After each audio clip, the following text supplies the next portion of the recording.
우리 모두를 하셔서 이제 하늘의 문을 열어서서 찬양하며 하나님 앞에 예배드리겠습니다.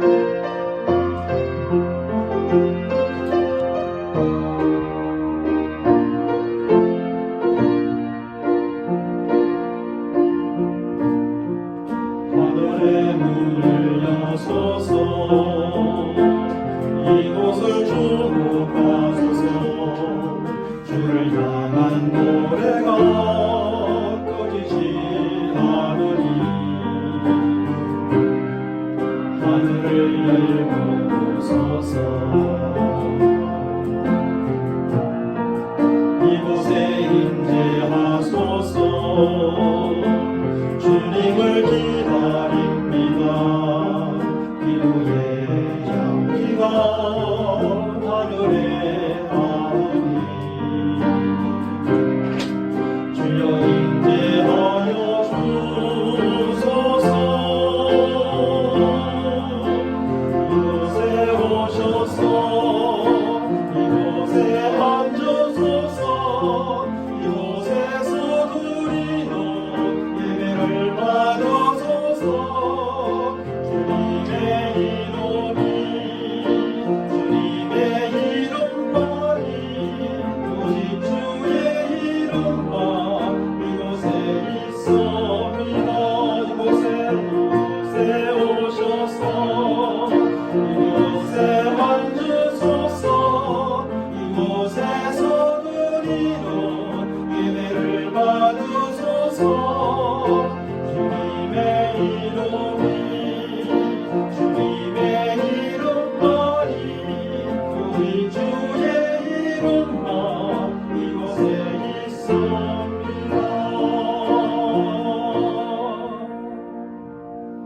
하나님 아버지, 오늘 이 자리 우리의 마음과 우리의 생각 속에도 오직 주님만 있음을 고백합니다.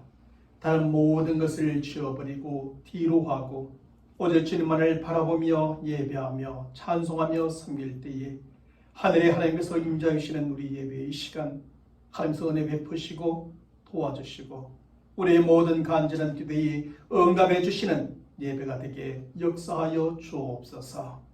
우리 주 예수 그리스도의 이름으로 기원하옵나이다. 아멘. 전능하사 천지를 만드신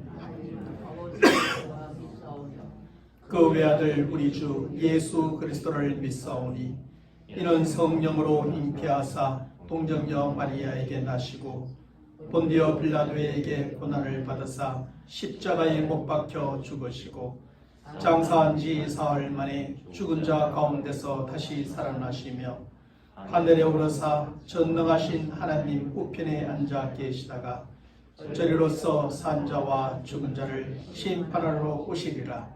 성령을 믿사오며 거룩한 공예와 성도가 서로 교통하는 것과 죄를 사하여 주시는 것과 몸이 다시 사는 것과 영원히 사는 것을 믿사옵나이다. 아멘. 우리 모두 하셔서 생명의 찬양 38장 내가 만민 중에 찬양합니다.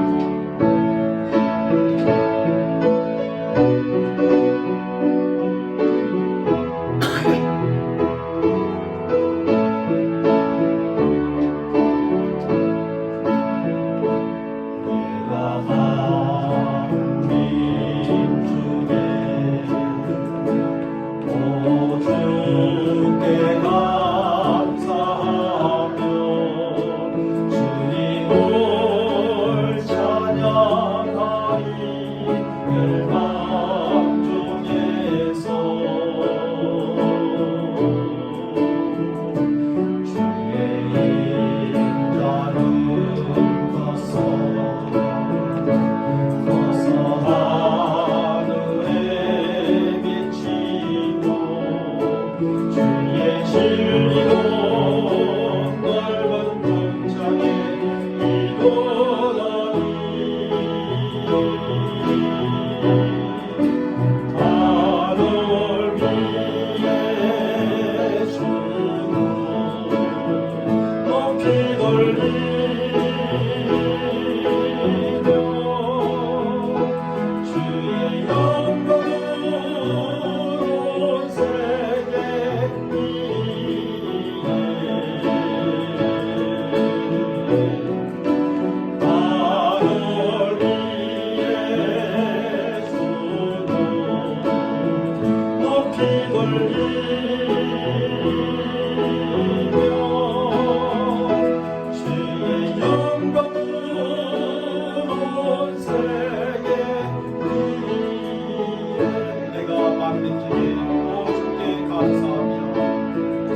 우리 예수와의 찬송가 435장 나의 영원하신 기억을 찬양합니다.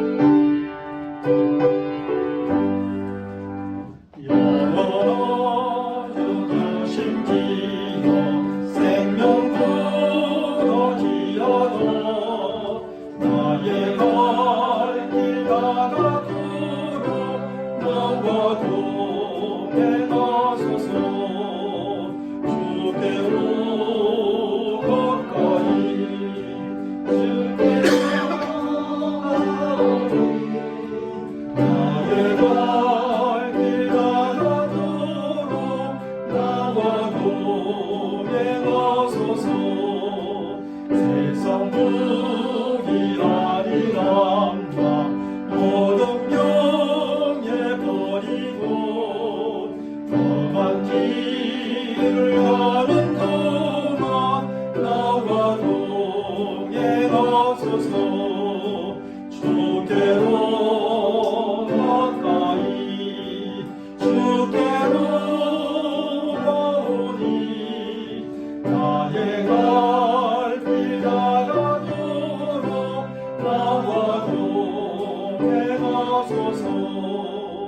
어두운 골짝 지나가며 험한 바다 건널 때 천국문에 이르도록 나와 동행하소서.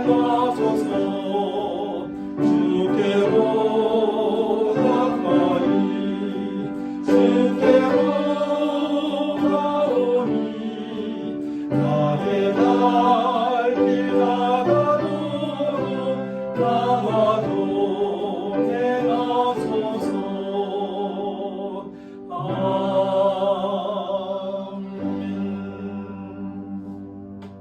오늘 하나님의 말씀 보겠습니다. 하나님의 말씀은 창세기 30장 25절로 43절까지 말씀이 되겠습니다. 제가 여러분들에게 25절로부터 32절까지 말씀만 봉독해 드리겠습니다. 라헬이 요셉을 낳았을 때에 야곱이 라반에게 이르되 나를 보내어 내 고향 나의 땅으로 가게 하시되 내가 외삼촌에게서 일하고 얻은 처자를 내게 주시어 나로 가게 하소서. 내가 외삼촌에게 한 일은 외삼촌이 아시나이다. 라반이 그에게 이르되 여호와께서 너로 말미암아 내게 복 주신 줄을 내가 깨달았노니 내가 나를 사랑스럽게 여기거든 그대로 있어라. 또 이르되 내 품삯을 정하라. 내가 그것을 주리라. 야곱이 그에게 이르되 내가 어떻게 외삼촌을 섬겼는지 어떻게 외삼촌의 가축을 쳤는지 외삼촌이 아시나이다.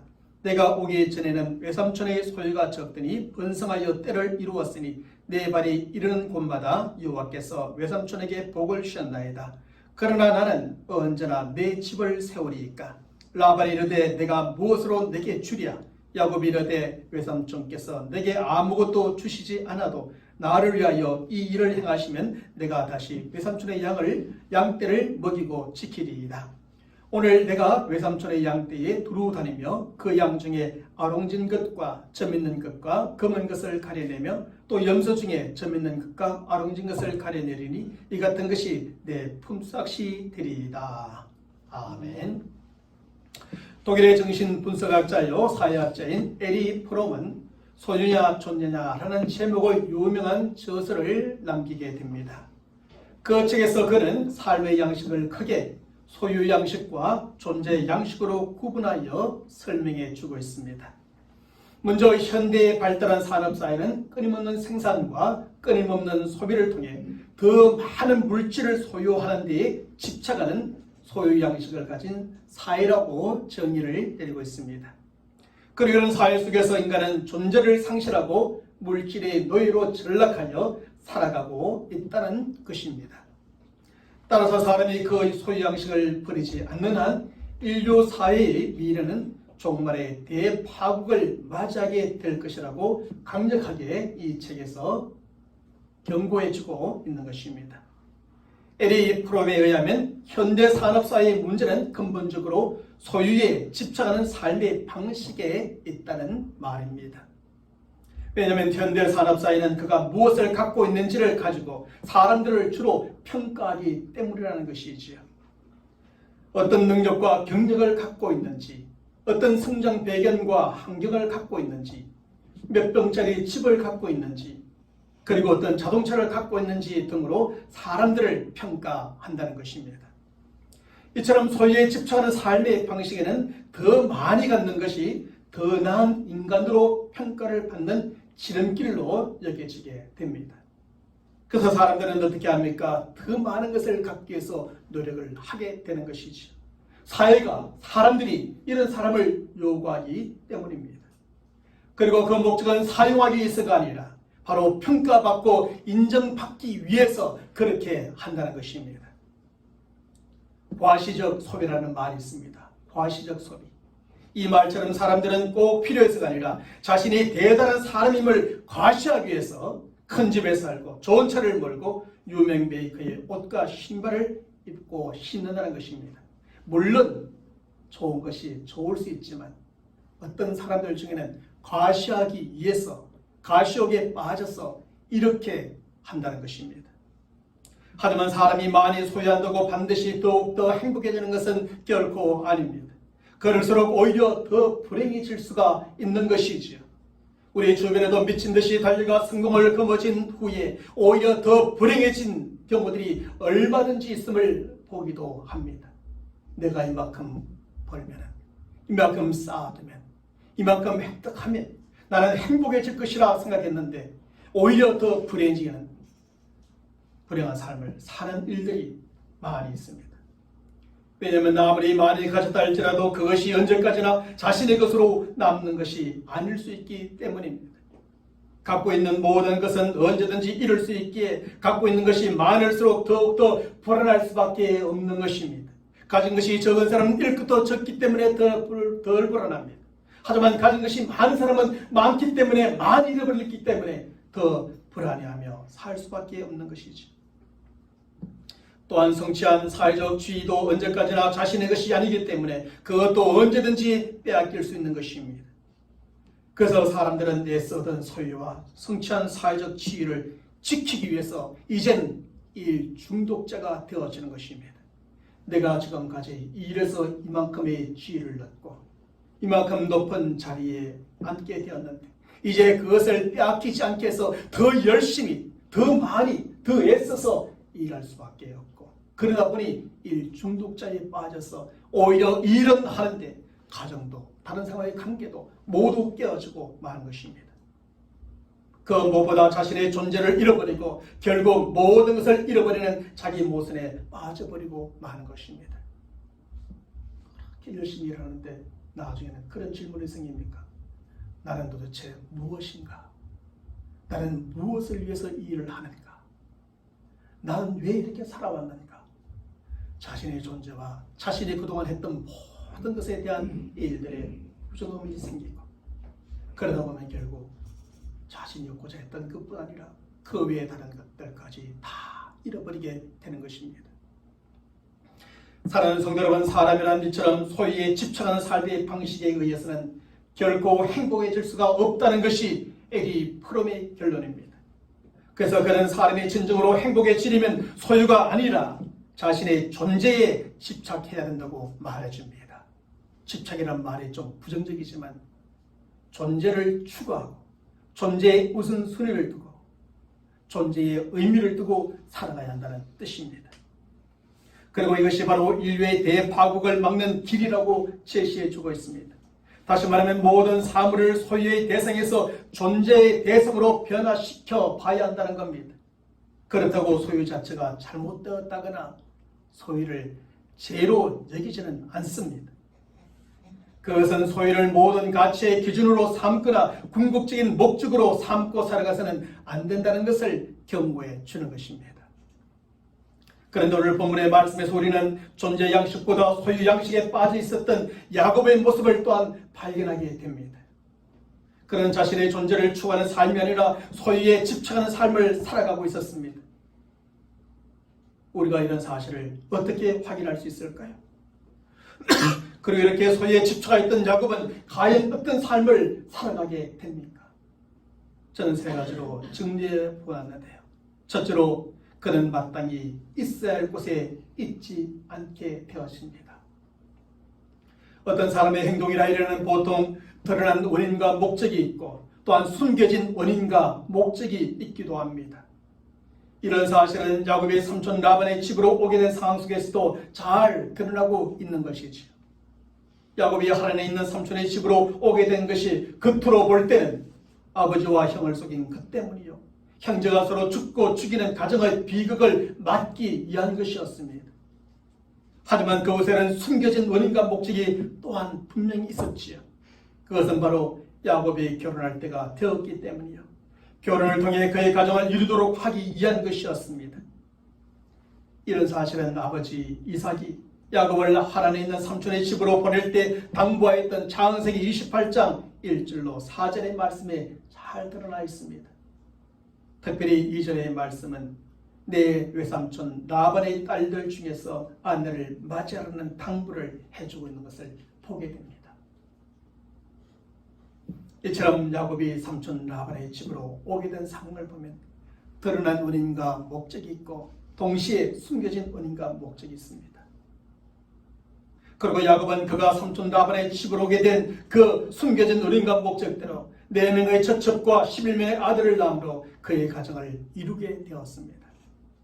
그러므로 이것으로 온 목적을 다 이룬 야곱이었기에 이제 부모님이 계시는 고향으로 마땅히 돌아가야 할 때가 된 것이지요. 약속의 땅이요 축복의 땅인 가나안으로 돌아가야 할 때가 된 것입니다. 하나님을 예배하고 섬기는 그곳으로 돌아가야 할 때가 된 것입니다. 그래서 이런 사실을 잘 인식하고 있었던 야곱은 오늘 본문 25절과 26절의 말씀에서 라반에게 이렇게 말합니다. 나를 보내어 내 고향 나의 땅으로 가게 하시되 내가 외삼촌에게서 일하고 얻은 처자를 내게 주시어 나로 가게 하소서. 갈 때가 되어서 삼촌 이제 나 가겠습니다 하면 끝날 것인데 삼촌의 허락을 요구합니다. 왜 그럴까요? 왜냐하면 삼촌과 야곱이 이미 노예 계약을 맺고 있는 상태였기 때문입니다. 삼촌이 주인이었고 야곱은 종으로 그동안 있었기 때문에 그 주인이었던 삼촌이 허락해 주지 않으면 갈 수가 없었어. 그는 삼촌에게 이렇게 허락을 구하게 됩니다.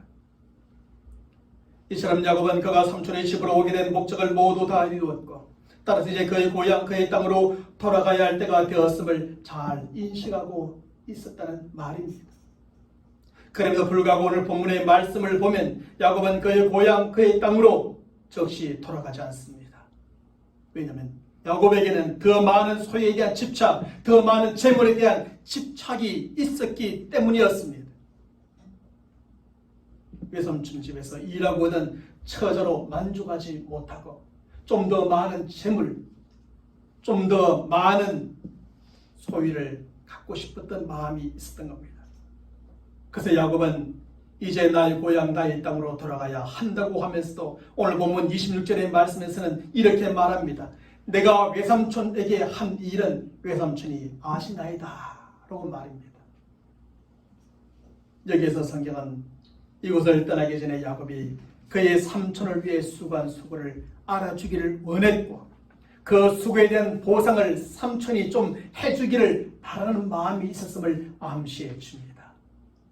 내가 이렇게 열심히 했으니까 삼촌 처자뿐만 아니라 뭔가 좀 주셔야 되지 않겠습니까? 라는 그 의미, 암시가 들어있습니다. 그러면서 30절 말씀에서는 많은 재물을 소유한 삼촌과 비교하며 나는 언제나 내 집을 세우리까? 라고 말합니다. 여기서 야곱은 자신에게는 많은 재물을 소유하지 못함으로 자신의 가정을 세워가지 못하고 있음을 한탄하고 있습니다. 가정은 꾸렸는데 재물이 없어서 우리 가정을 세워가지 못하고 있다는 말입니다. 그래서 야곱은 자신의 수고에 대한 보상을 얻고 자신의 가정을 세워갈 수 있는 재물을 모으기에 그의 고향, 그의 땅으로 즉시 돌아가는 것을 미루게 되었습니다. 그리고 삼촌의 집에서 계속 머물게 되지요. 이방인의 땅이요 우상을 믿고 섬기는 이곳에 계속하여 머물게 됩니다. 야곱은 알았습니다. 이제 내가 돌아가야 될 때가 왔다는 것. 그럼에도 불구하고 좀 더 많은 소유, 재물을 얻기 위해서 돌아가지 않겠다고 결심하고 있는 겁니다. 사랑하는 여러분, 야곱은 그의 삼촌의 집으로 오게 된 실제적인 목적을 다 이룬 만큼 마땅히 가나안 땅으로 그의 고향으로 돌아가야 했고 이제 그곳에 있어야 할 때가 된 것입니다. 하지만 야곱은 소유에 대한 집착 때문에 더 이상 머물지 말고 떠나야 할 이곳에 머물게 됩니다. 더 이상 하지 말아야 될 삼촌의 종로릇을 계속하게 됩니다. 사람이 이처럼 소유에 집착하고 재물에 집착하게 될 때 마땅히 있어야 할 곳에 있지 않고 마땅히 떠나야 될 때 떠나지 않게 되는 겁니다. 더 많은 것을 소유하기 위해 가지 말아야 할 곳에 가고 머물지 말아야 할 곳에 머물게 되는 것이지요. 더 많은 재물을 모으기 위해 떠나야 할 때에 떠나지 아니하고 떠나지 말아야 할 때에 떠나버리고 마는 겁니다. 그곳이 어디든 상관이 없고 그 때가 언제든지 상관이 없습니다. 오직 소유와 재물에 따라 움직이고 머물게 됩니다. 더 많은 것을 소유하고 더 많은 재물을 모으게 된다면 어디든지 가고 언제든지 가는 겁니다. 그렇지 않으면 어디든지 가지 않고 언제든지 가지 않게 되는 것이죠. 실제로 오늘날 성도들 중에서도 소유에 대한 집착, 그 탐욕 때문에 지금 마땅히 있어야 할 곳에 있지 않는 경우들이 많이 있습니다. 오히려 지금 가지 말아야 할 곳에 가기도 하고 머물지 말아야 할 곳에 머물러 있기도 하는 것이죠. 좀 더 많은 것을 얻기 위해서, 벌기 위해서, 모으기 위해서 말입니다. 그래서 어떤 성도들은 주일날에는 어디에서 무엇을 해야 할지, 무엇을 우선해야 할지 잘 알면서도 돈을 버는 일 때문에 다른 곳에서 다른 일을 하고 있습니다. 예배에 참석하지 못하고 하나님을 섬기지 못합니다. 어떤 성도들은 재물에 대한 집착 때문에 신앙생활을 조금씩 멀리하다가 결국 신앙을 완전히 잃어버리기도 하는 것입니다.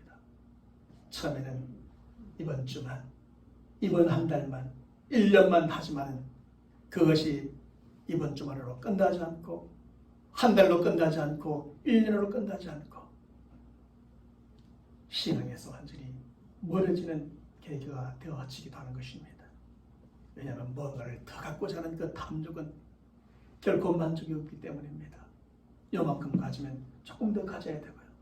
조금 더 가지면 더 많이 가져야 되고요. 그러다 보니 한 주, 한 달, 1년, 10년, 평생 그것을 추구하며 살게 되어지는 것이죠. 이처럼 소유에 집착하는 사람들은 마땅히 있어야 할 곳에 있지 못하므로 인생과 신앙에 있어서 가장 소중한 것을 결국 잃어버리게 되는 결과에 도달하게 되는 겁니다. 혹시 여러분들은 어떻습니까? 혹시 여러분들이 이런 사람들 중에 한 명은 아닌가요? 둘째로 그의 삼촌의 유혹에 쉽게 넘어가고 맙니다. 야곱의 삼촌 라반은 아주 교활한 사람이었습니다. 그리고 그는 소유에 대한 집착과 재물에 대한 집착이 야곱보다도 더 강력한 사람이었습니다. 그는 야곱이 사랑했던 작은 딸 라헬을 이용하여 큰 딸 야를 속여 팔아서 무려 14년 동안이나 야곱을 종으로 삼고 부려 먹을 정도였습니다. 그렇게 하여 그의 소유는 인간의 노력으로는 결코 늘릴 수 없을 정도로 엄청나게 늘어나게 됩니다. 그래서 라반은 오늘 보면 27절의 말씀에서 이렇게 말해주고 있지요. 여호와께서 너로 말미암아 내게 복 주신 줄을 내가 깨달았노니 라고 말합니다. 다시 말하면 라반은 자기가 이렇게 많은 재물을 소유하게 된 것은 하나님께서 야곱을 통해 자기에게 복을 주셨기 때문이라는 것입니다. 라반은 알았습니다. 야곱에게 대단한 능력이 있어서 우리 집에 재물을 이렇게 늘려놓은 것이 아니고 재산을 늘려놓은 것이 아니고 하나님께서 저 야곱을 통해서 복을 주셔서 이렇게 된 것임을 알았습니다. 바로 이런 점에서 라반에게 야곱은 무엇이었습니까? 황금알을 낳는 그이와 같은 존재였습니다. 야곱만 붙들어 두면 자기 집의 재산은 끊임없이 더 늘어날 것이라고 생각하게 된 것이죠. 야곱만 붙들어 두면 하나님께서 야곱을 통해서 계속의 복을 부어주리라 생각하게 된 것이죠. 그래서 그에게 야곱은 황금알을 낳는 그이였습니다. 이런 점에서 라반은 어떤 수를 써서라도 야곱을 그의 집에 평생토록 종으로 노예로 붙들어 두고자 하였던 겁니다. 그런데 14년 동안의 노예 계약을 마친 야곱이 이제 나의 고향 나의 땅으로 가게 해달라고 요구합니다. 그 말을 들었을 때 라반은 깜짝 놀랐겠지요. 놀랍지만 흐려지는 야곱의 말 끝에 그동안 수고에 대한 대가를 바라는 마음이 있다는 것을 착각 눈치채었습니다. 그러나 라반은 바로 그 기회를 놓치지 않고 야곱에게 새로운 제안을 하게 됩니다. 그 제안은 야곱에게 품삯을 내가 정하라는 것이었고 야곱이 정하는 대로 주려고 하는 백지 제안을 그에게 하는 것입니다. 사실 야곱에게 주어진 이러한 제안은 정말 파격적인 제안이었습니다. 그리고 이러한 제안은 야곱에게 그의 마음대로 더 많은 재물을 소유할 수 있는 절호의 기회였습니다. 야곱은 재물을 좀 더 모아서 삼촌의 집에서 떠나고 싶었습니다. 삼촌 라반은 야곱만 있으면 더 많은 것을 벌 수 있겠다고 생각했습니다. 라반은 야곱의 마음을 알았고 그 마음을 이용하여서 야곱을 붙들어 두고자 한 것입니다. 그래서 기회와 계약에 참으로 강하였던 야곱은 그 또한 기회를 놓치지 않고 그가 원하는 최상의 조건으로 계약을 맺기 위해 자신의 공적을 정확하게 드러놓게 됩니다. 그것이 바로 오늘 본문 29절과 30절의 말씀이지요. 야곱이 그에게 이르되 내가 어떻게 외삼촌을 섬겼는지 어떻게 외삼촌의 가축을 쳤는지 외삼촌이 아시나이다. 내가 오기 전에는 외삼촌의 소유가 적더니 번성하여 때를 이루었으니 내 발이 이런 곳마다 여호와께서 외삼촌에게 복을 주셨나이다. 그러나 나는 언제 내 집을 세우리까? 그렇게 말합니다. 그리고 야곱은 자신이 떠나지 않을까 안달이 삼촌을 대상으로 그가 원하는 방식의 최상의 조건으로 세운 계약을 맺게 되는 것이죠. 사랑하는 성도 여러분, 바로 이런 점에서 야곱은 계약을 성공적으로 맺었고 그가 원하였던 많은 재물을 소유할 수 있는 기회도 잡게 되었습니다. 하지만 이 계약에서 진정으로 성공한 사람이요 그가 진정으로 원하였던 것을 얻은 사람은 야곱이 아니라 바로 라반이었습니다. 야곱은 어떻게 해야 합니까? 떠나야 합니다. 라반의 목적이 무엇입니까? 야곱을 잡아두는 것이었습니다. 결국 누구의 목적이 이루어졌습니까? 누가 더 좋은 계약을 이루게 된 것입니까? 야곱이 아니라 바로 라반이었습니다. 라반은 이러한 계약으로 그가 원하는 대로 야곱을 그의 곁에 붙잡아 둘 수 있었기 때문이었지요. 하지만 야곱은 그가 원하는 많은 재물을 소유할 수 있는 기회를 얻었을지는 모르지만 그것보다 더 중요한 것을 잃어버리고 말았습니다. 그것이 무엇이었습니까? 그것은 바로 고향으로 지금 돌아가는 것이었습니다. 사실 야곱이 이곳에 오게 된 본래의 목적대로 가정을 이루었으니 이제 고향으로 돌아가야 했지요. 그리고 고향으로 돌아가야만 하나님을 예비하고 섬기는 신앙생활을 제대로 할 수 있게 되고 하나님 나라의 상속자로의 자리를 굳힐 수 있게 된 것이었습니다. 하지만 소유에 대한 집착과 당장의 현실적인 필요 때문에 야곱은 도저히 이곳을 떠날 수 없었지요. 많은 소유를 모으고 현실적인 필요를 채울 수 있는 기회를 버리고 그냥 떠날 수가 없었던 겁니다. 그래서 야곱은 고향으로 돌아가는 것과 하나님을 제대로 예배하고 섬기는 신앙생활도 잠시 뒤로 미루고 말았습니다.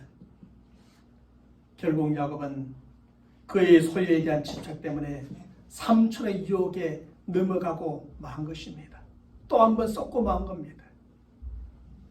그리고 야곱은 그의 현실적인 필요 때문에 삼촌의 달콤한 말에 쏟고 파격적인 제안에 그만 쏘가 넘어가고 말게 됩니다. 사랑하는 성도 여러분, 오늘날 많은 성도들이 힘들어하며 고민하고 있는 부분이 바로 이것이죠. 많은 성도들이 하나님의 약속과 재물 사이에서 힘들어하고 있으며 신앙과 현실 사이에서 고민하고 있습니다. 사실 우리에게 집안의 경제적인 책임이 없고 부양할 가족이 없으면 그래도 재물보다 하나님의 약속을 더 의지하며 살아가기가 쉽습니다. 그것 때문에 그냥 현실과 타협하며 살아가기보다는 좀 더 신앙적으로 살아가려고 몸부림칠 수가 있습니다.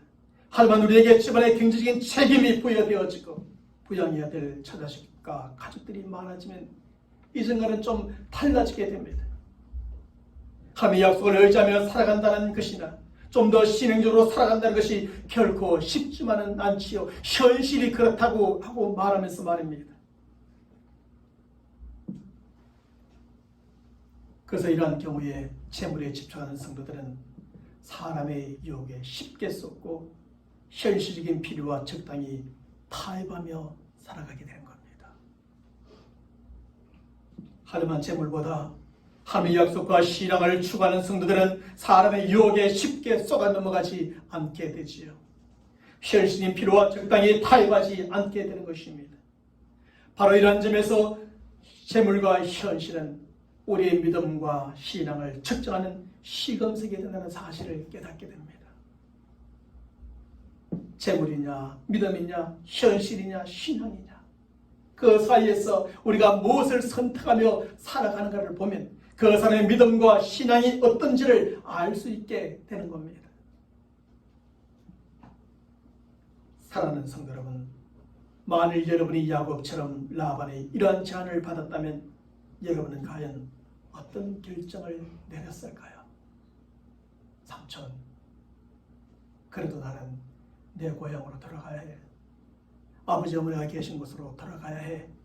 라고 하면 그것을 거절하고 돌아갔을까요? 아니면 여러분들도 야곱처럼 그래 좀 더 많은 재물을 모아서 돌아가면 되지. 내가 돌아가지 않는 것도 아니고 조금만 더 몇 년만 더 지체하다가 돌아가면 되지 라고 하며 이 자리에 머물러 있었을까요?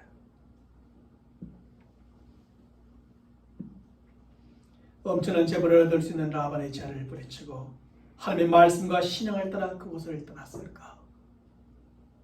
아니면 야곱처럼 현실의 필요에 따라 그냥 그것에 머물며 엄청난 재물을 얻을 수 있는 기회를 찾고자 했을까? 결론적으로 말씀드리면 야곱은 나중에 결국 별로 얻어서 가는 것이 없습니다. 고생만 몇 년 죽도록 더할 뿐 별로 얻어서 가는 것이 없습니다. 바로 여기에서 우리의 믿음과 신앙의 기쁨과 얕음, 참된과 거짓이 구별되고 우리 인생이 달라지게 되는 것입니다. 재물에 집착하였던 야곱은 결국 삼촌 라반에게 쉽게 쏘가 넘어가고 말았습니다.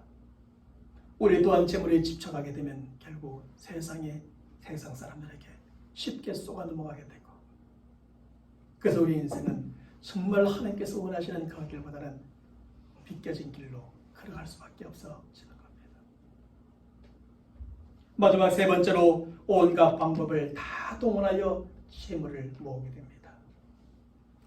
야곱과 그의 삼촌 라반의 관계는 만나서부터 헤어질 때까지 쏟고 쏘기는 관계의 연속이었습니다. 걷는 놈 위에 뛰는 놈이 있고, 뛰는 놈 위에 나는 놈이 있고, 나는 놈 위에 나는 놈 옆에 붙어가는 사람이 있다 그러는데, 이런 점에서 야곱과 라반은 쌍벽을 이루는 막상막하의 사람이었습니다. 저들은 뛰어가고 날아가고 붙어서라도 앞서가고 이기기 위해 쏟고 쏘기는 경쟁을 계속하게 됩니다. 그럼에도 불구하고 두 사람이 쉽게 헤어질 수 없었던 것은 어쩔 수 없이 서로가 서로에게 꼭 필요한 존재였기 때문에 헤어질 수도 없었습니다. 바로 이런 상황 속에서 과연 누가 양보를 해야 합니까? 야곱이 양보를 해야 합니까? 어떤 사람들은 야곱이 조카요 사위이기 때문에 그가 삼촌이여 장인을 교활하게 이용한다 할지라도 라반이 양보를 해야 되는 것이 마땅하지 않은가? 어린이 양보를 해야 되지 않는가? 라고 생각합니다. 반면 어떤 사람들은 야곱은 하나님을 믿는 신앙인이기 때문에 하나님을 믿지 않는 라반에게 양보를 해야 하는 것이 마땅한 것이 아닌가? 신앙인이 양보를 해야지 라고 생각하기도 합니다. 하지만 여기서 야곱이 바로 이러한 이유 때문에 단순히 라반에게 양보할 필요까지는 없다고 생각되어집니다. 이런 상황 속에서 야곱은 삼촌이요 장인이라는 이유 때문에 라반에게 양보할 것이 아니라 오히려 모든 경쟁에서는 정정당당하게 경쟁할 필요가 있는 겁니다. 우리가 신앙이기 때문에 세상 속에서 무조건 양보만 한다고 되는 것이 아닙니다. 그거보다는 오히려 정정당당하게 경쟁해서 이기는 것도 필요한 겁니다. 하나님을 믿는 사람들이 이렇게 정직하게 했는데 하나님의 도우심으로 이렇게 승리하였다는 것을 보여줄 수 있어야 합니다. 무조건 양보하고 다 미루고 한다고 이기는 것만이 아니라는 뜻입니다. 특별히 야곱은 하나님을 믿는 신앙인이기 때문에 하나님을 믿고 의지하는 신앙으로 더 정정당당하게 경쟁해야 하는 것이죠. 하나님을 믿지 않는 라반은 야곱을 속일지라도 하나님을 믿는 야곱은 라반을 속이지 말아야 할 뿐입니다. 하나님을 믿지 않는 라반은 야곱을 이용한다 할지라도 하나님을 믿는 야곱은 라반을 이용하지 말아야 한다는 겁니다. 하나님을 믿지 않는 라반은 온갖 방법을 다 동원하여 많은 재물을 모을지라도 하나님을 믿는 야곱은 그렇게 해서는 안 된다는 것이죠. 하나님을 믿는 신앙인으로서 야곱은 쓸 수 있는 방법과 쓸 수 없는 방법을 가려가며 정당한 방법으로 경쟁하고 재물을 모아야 하는 것입니다. 야곱은 바로 이렇게 정당하게 삼촌인 라반과 경쟁해야 합니다. 그리고 바로 이러한 점이 하나님 믿는 야곱과 믿지 않는 라반의 차이점이고 두 사람 사이에 발라야 할 지점이어야 합니다. 우리 성도들도 마찬가지입니다. 세상 속에 수많은 경쟁이 있습니다. 경쟁에서 우리는 서로 경쟁해야 합니다. 그러나 그 우리의 경쟁은 정정당당히 해야 합니다. 세상 사람들은 속일지라도 세상 사람은 세상적인 방법과 인간적인 방법을 다 동원한다 할지라도 우리는 정정당당하게 진실하게 정직하게 그리고 하나님의 방법으로 경쟁해야 하는 것이죠. 하지만 오늘 본문의 말씀에 나오고 있는 야곱에게는 이러한 정정당당함이란 찾아볼 수가 없습니다. 야곱은 라반과 똑같이 가장 기본적인 예의도 없고 양심도 없고 신앙도 없는 사람처럼 재산을 모으기 위해서 온갖 수단과 방법을 다 동원하게 되지요. 성경은 오늘 보면 37절에서 42절의 말씀에서 야곱이 자기 재산을 모으기 위해 사용한 방법에 대하여 구체적으로 잘 기록해 주고 있습니다. 그것은 야곱이 버드나무와 살구나무와 신풍나무에 푸는 가지를 가져다가 그것들의 껍질을 벗겨 흰 무늬를 내고 그 껍질을 벗긴 가지를 양떼가 와서 먹는 개천의 물구이에 세워 양떼를 향하게 하며 그 떼가 물을 먹으러 올 때에 새끼를 빼니 가지 앞에서 새끼를 빼므로 얼룩얼룩한 것과 점이 있고 아롱진 것을 낳은지라. 야곱이 새끼 양을 구분하고 그 얼룩무늬와 검은 빛 있는 것을 라반의 양과 서로 마주보게 하며 자기 양을 따로 두어 라반의 양과 섞이지 않게 하며 튼튼한 양이 새끼 뵐 때에는 야곱의 개천에다가 양떼의 눈앞에 그 가지를 두어 양이 그 가지 곁에서 새끼를 빼게 하고 약한 양이면 그 가지를 두지 아니하니 그렇게 함으로 약한 것은 라반의 것이 되고 튼튼한 것은 야곱의 것이 되었다고 기록합니다. 야곱의 소유는 얼룩진 양들이었습니다. 그리고 그 외의 것은 모두 삼촌의 것이 되도록 하자고 했습니다.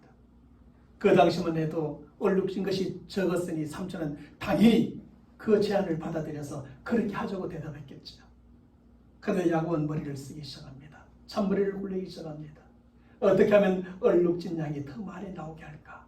그 방법을 생각하죠. 계속하여 얼룩진 양들이 더 많이 생산되도록 끊임없이 만들어가는 겁니다. 그리고 삼촌의 색깔이 얼룩지지 않은 양들은 점점 줄어들게 만들고 점점 약한 양들만 만들어버리죠.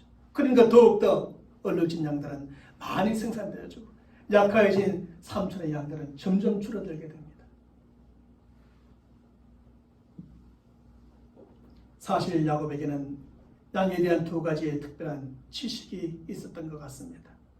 하나는 양은 풀을 먹을 때가 아니라 바로 물을 마실 때에 교미를 하고 새끼를 베게 된다는 것이었습니다. 그리고 또 다른 하나는 교미할 때 양의 시신경에 자극을 주면 태어나는 양의 새끼에 영향을 줄 수 있다는 사실을 야곱은 알고 있었던 것 같습니다. 그래서 그걸 이용해서 재산을 모아나가는 겁니다. 그래서 야곱은 이러한 지식에 따라 양들이 물을 마시러 오는 곳에 저들의 시신경을 자극하는 껍질 벗긴 나무가지를 덤으로 양떼들이 얼룩과 점 있는 것을 낳게 하여 자기 소유를 삼기 시작합니다. 게다가 야곱은 튼튼한 양에게는 이렇게 하여 튼튼한 새끼를 낳아 자신의 것이 되게 하고 약한 양에게는 이렇게 하지 않으므로 약한 새끼를 낳아 라반이 되게 것이 되게 만들었습니다. 이렇게 하여 야곱의 재산은 점점 더 늘어났지만 삼촌의 재산은 점점점 줄어들게 되어집니다. 그래서 이것은 비록 야곱이 그의 지식을 사용한 것이지만 결코 정정당당한 방법이 아니었습니다. 왜냐하면 야곱은 자신만이 가지고 있는 그 지식을 이용하여 자신의 재산만을 정식하였기 때문입니다. 만약에 야곱이 자신의 재산뿐 아니라 삼촌의 재산까지도 많이 정식시켜 주었다면 참 좋았을 텐데 야곱은 그렇게 하지 않았습니다. 오직 내 재산만 더 많이 늘리는 데 관심이 가졌고 그러다 보니 자기의 재산은 늘어났는데 삼촌의 재산은 끊임없이 줄어듭니다. 자의적인 방법으로 출생하였을 때는 라반의 소유가 될 수 있었던 새끼 양들까지 인위적인 방법으로 다 자신의 소유로 삼아버렸기 때문입니다. 그래서 야곱의 재산이 늘어나는 만큼 라반의 재산은 점점 줄어들게 되었습니다. 라반의 재산은 점점 강해지는 만큼 라반의 재산들은 점점 약해지게 되었습니다. 그러므로 야곱이 모은 재산은 결국 라반의 것을 도둑질하여 모은 것이었고 라반을 속여 모은 재산에 불과한 것이었습니다. 야곱은 스스로 정정당당하게 했다고 내 머리에 넣은 깨를 가지고 내 지식을 가지고 이용하여 한 것이기 때문에 정정당당한 것이라 말하지만 그런 것이 결코 아니었습니다. 이처럼 자신의 소유에 집착하였던 야곱은 하나님을 믿지 않았던 라반과 똑같이 오직 재산만 더 모으기 위한 방법으로 부정한 방법까지 동원하여 재산을 모으게 됩니다. 하지만 이렇게 하여 많은 재산을 모은 결과가 무엇이었습니까?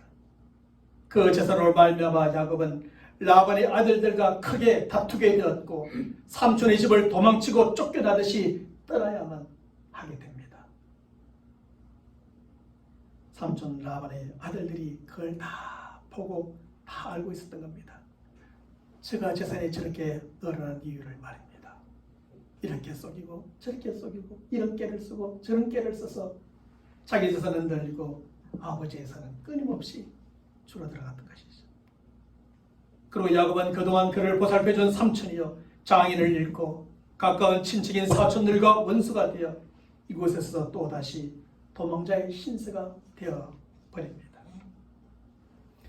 이처럼 뭔가 인간적이고 세상적인 방법을 다 동원하여 살아가는 사람은 처음에는 그가 얻고자 하는 것을 많이 얻을 수 있는 것만 같습니다.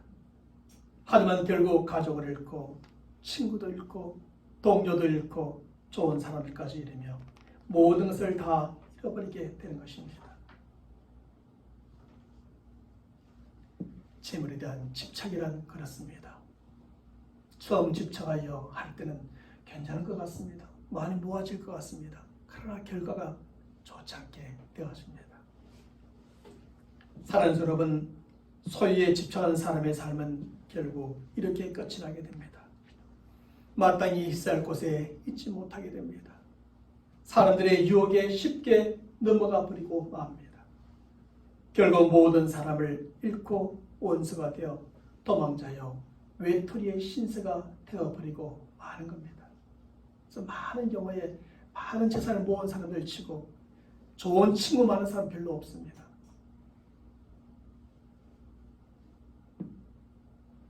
바로 이런 점에서 우리는 소유에 집착하게 하는 모든 탐심을 물리쳐야 합니다. 집착합니다. 그리고 자족하는 마음과 우리를 버리지 않고 떠나지 아니하는 하나님을 믿는 믿음으로 살아가는 성도들이 되어야 합니다. 그래서 우리는 언제 어디서나 있어야 될 축복의 자리에 있고 어떤 사람의 유혹에 쉽게 넘어가지 않으며 많은 좋은 사람들까지 얻는 우리 모든 성도들이 되시기를 주님의 이름으로 간절히 축원합니다. 하나님 아버지 감사합니다. 오늘 말씀을 통하여 삼촌 라반이나 조카 야곱이나 모두 소유에 집착하는 사람들이었습니다. 그래야 있던 만큼 저들은 평생 서로가 서로를 속이며 살았고 그 서로가 서로를 속이면서도 서로가 필요했기 때문에 서로가 더욱더 함께하면서도 파국을 맞이할 때까지 쏟고 속이는 삶을 살아가는 저들의 모습을 보게 됩니다. 이런 모습을 통하여 우리가 무엇에 집착하며 살아가야 될지를 깨닫게 됩니다. 에리 브롬의 그 경고처럼 우리는 소유에 집착하는 것이 아니라 어떤 사람이요, 어떤 신앙이요, 또 어떤 인생을 살아가는가 하는 존재에 집착하는 우리들이 되게 하시옵소서.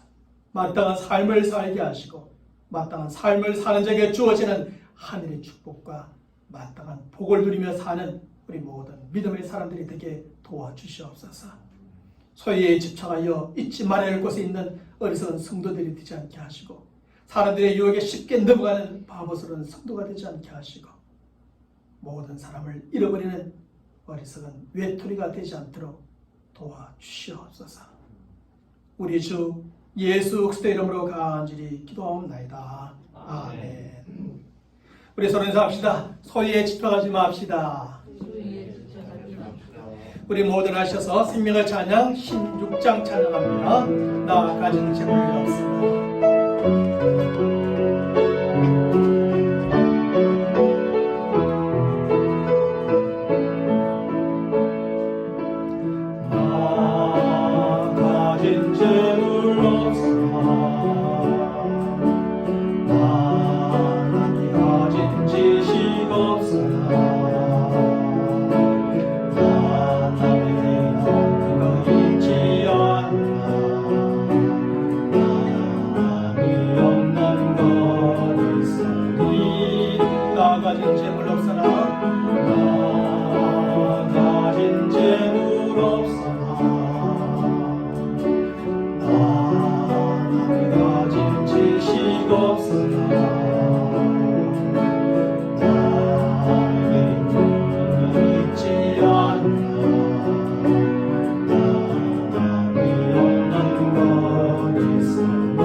하나님이 없는 것 같게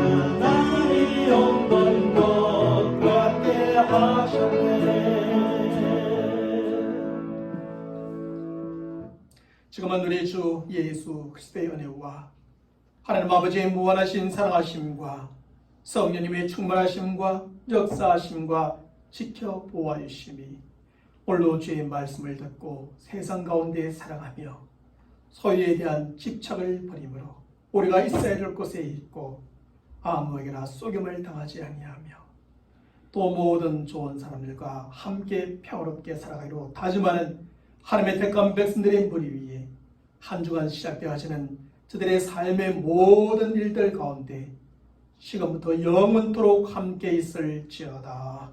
아멘.